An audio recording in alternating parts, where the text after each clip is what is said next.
Matthieu, chapitre 15. Alors des pharisiens et des scribes vinrent de Jérusalem auprès de Jésus et dirent : Pourquoi tes disciples transgressent-ils la tradition des anciens, car ils ne se lavent pas les mains quand ils prennent leur repas? Il leur répondit : Et vous, pourquoi transgressez-vous le commandement de Dieu au profit de votre tradition? Car Dieu a dit : Honore ton père et ta mère, et celui qui maudira son père ou sa mère sera puni de mort. Mais vous, vous dites : Celui qui dira à son père ou à sa mère : Ce dont j'aurais pu t'assister est une offrande à Dieu, n'est pas tenu d'honorer son père ou sa mère. Vous annulez ainsi la parole de Dieu au profit de votre tradition. Hypocrite. Ésaïe a bien prophétisé sur vous quand il a dit : Ce peuple m'honore des lèvres, mais son cœur est éloigné de moi. C'est en vain qu'il m'honore en enseignant des préceptes qui sont des commandements d'hommes. Ayant appelé à lui la foule, il lui dit : Écoutez et comprenez. Ce n'est pas ce qui entre dans la bouche qui souille l'homme, mais ce qui sort de la bouche, c'est ce qui souille l'homme. Alors ses disciples s'approchèrent et lui dirent : Sais-tu que les pharisiens ont été scandalisés des paroles qu'ils ont entendues? Il répondit : Toute plante que n'a pas plantée mon Père céleste sera déracinée.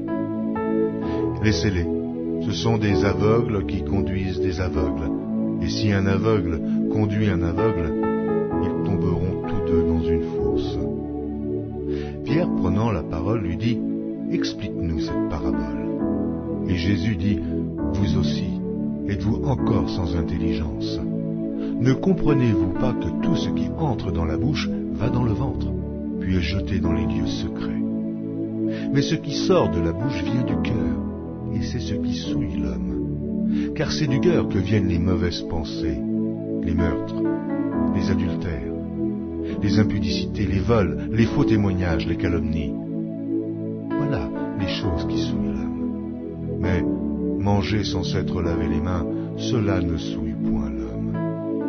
Jésus, étant parti de là, se retira dans le territoire de Tyr et de Sidon. Et voici, une femme cananéenne qui venait de ces contrées lui cria : Aie pitié de moi, Seigneur, fils de David.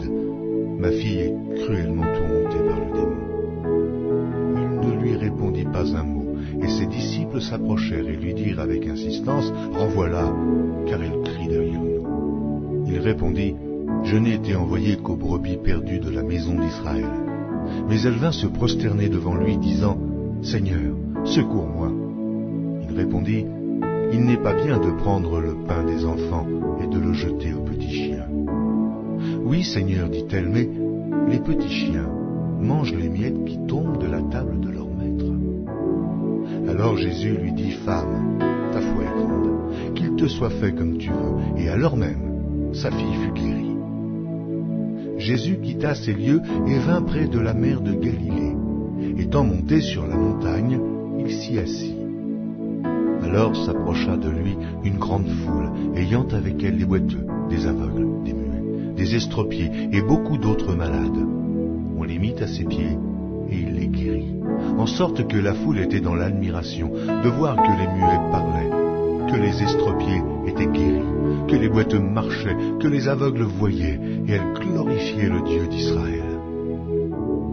Jésus, ayant appelé ses disciples, dit : Je suis ému de compassion pour cette foule, car voilà 3 jours qu'ils sont près de moi, et ils n'ont rien à manger. Je ne veux pas les renvoyer à jeun, de peur que les forces ne leur manquent en chemin. Les disciples lui dirent : Comment nous procurer dans ce lieu désert assez de pain pour rassasier une si grande foule? Jésus leur demanda : Combien avez-vous de pain? 7, répondirent-ils, et quelques petits poissons.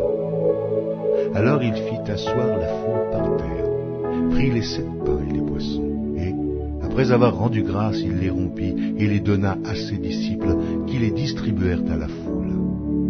Tous mangèrent et furent rassasiés, et l'on emporta 7 corbeilles pleines des morceaux qui restaient. Ceux qui avaient mangé étaient 4000 hommes, sans les femmes et les enfants. Ensuite, il envoya la foule, monta dans la barque et se rendit dans la contrée